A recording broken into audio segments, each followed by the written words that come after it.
Alindra's new home was in the northern arm of the village, close to the gristmill.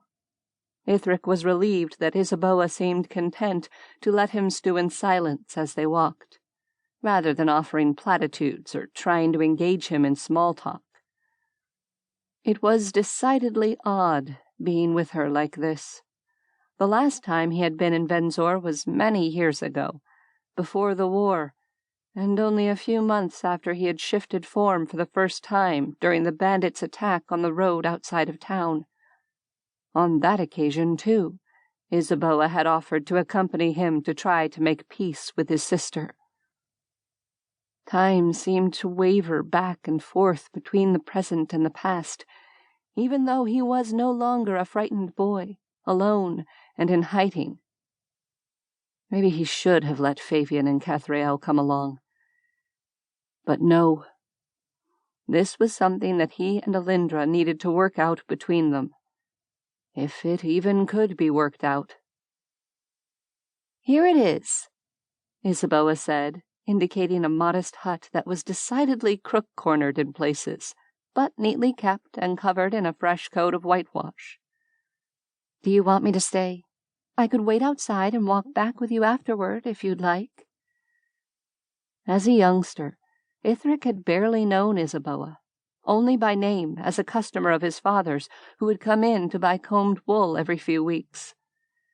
He had really only spent time in close contact with her twice, when, as a boy, he'd come back to Venzor to speak with Alindra, and now. Even so, there was something about her that drew people. He was no exception. Without hesitation, he turned and wrapped her in a brief embrace, which she returned, being careful of his wounded side. "No," he said. "It's fine. Go back and take care of the others. I know where we are. I can find my way back to your place afterward with no problems.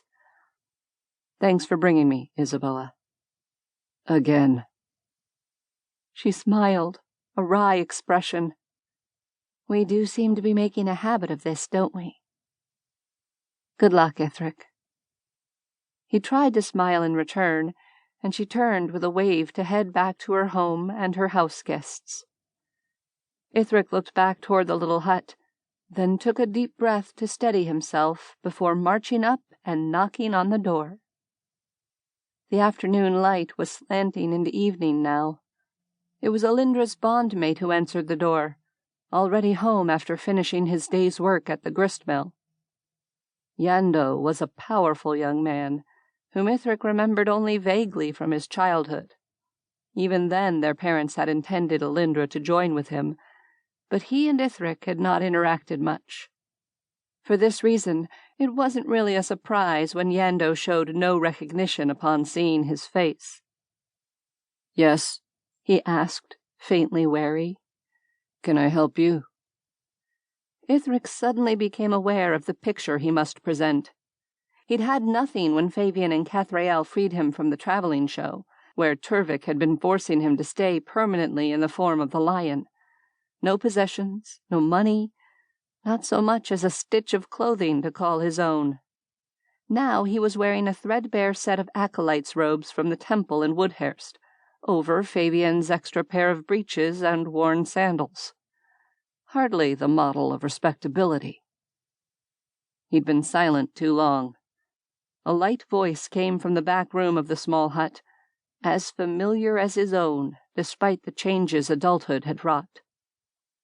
"Who's there, Yando?" Alindra asked, entering the front room with a small bundle held close to her chest. Ithric swallowed, his breath catching in his chest. "Lindy?"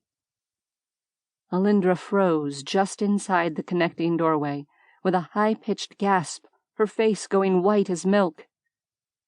"Ithric?" she asked in a tiny voice. Yando looked from his pale wife to Ithric. "You're Ithric?" he asked in a tone that could not remotely be described as friendly. His gaze returned to Alindra. "Lynn, do you want me to let him in? Or throw him out on the street?"